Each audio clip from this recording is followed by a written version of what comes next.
নমস্কার। আজ আমরা বলবো অর্থবিদ্যা কী এই সম্বন্ধে।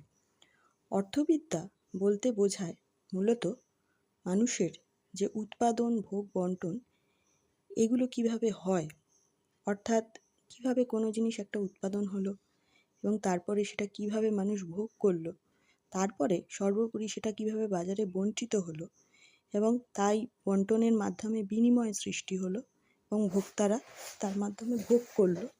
এই সমস্ত জিনিস নিয়ে যে সমাজের আলটিমেটলি যে কল্যাণ হলো সেই সম্পর্কে যে আলোচনা করা হয় এবং তারপরে দেশের সম্পদ বৃদ্ধি হয়, দক্ষতা বৃদ্ধি হয়, এই সমস্ত বিষয় নিয়ে অর্থবিদ্যা আমাদের আলোচনা করে। সেই জন্য বলা হয় economics is a social science.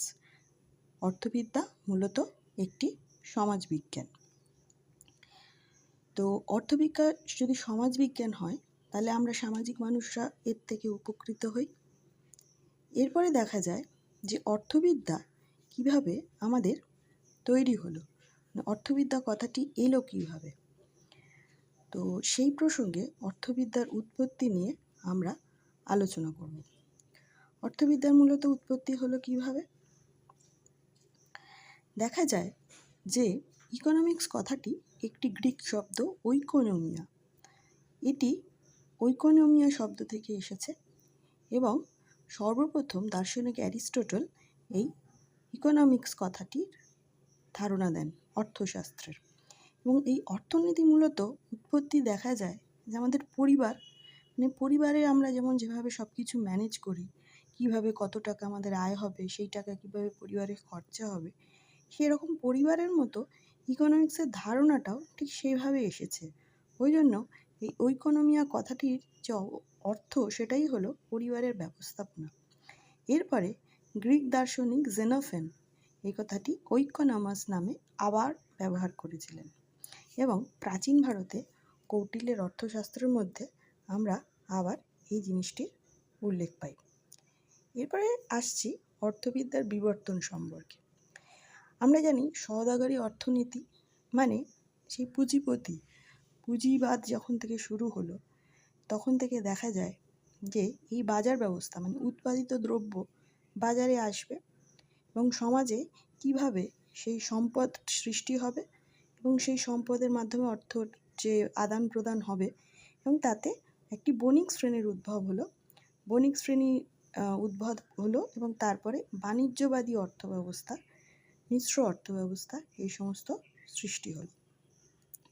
এই থেকেই দেখা গেছে আমাদের ভারতবর্ষে ঔপনিবেশ স্থাপন হয়েছিল, আমাদের ভারতবর্ষে বিদেশিরা এসেছিল। এছাড়া দেখা যায় যে গার্হস্থ্য ব্যবস্থা, বণিকরা যখন কাঁচামাল নিয়ে আসতো তখন উৎপাদিত পণ্য কী করতো, বাজারে বিক্রি করতো এবং নিজেদের বাড়িতেও কিছু জিনিস উৎপাদিত হতো, সেই জিনিস নিজেদের কাছে রেখে যেটা অতিরিক্ত থাকতো সেটা উৎপাদন করতো এবং সেটার বাজারে তারা নিয়ে আসতো। এইটাকে মূলত বলা হয় পুটিং আউট সিস্টেম।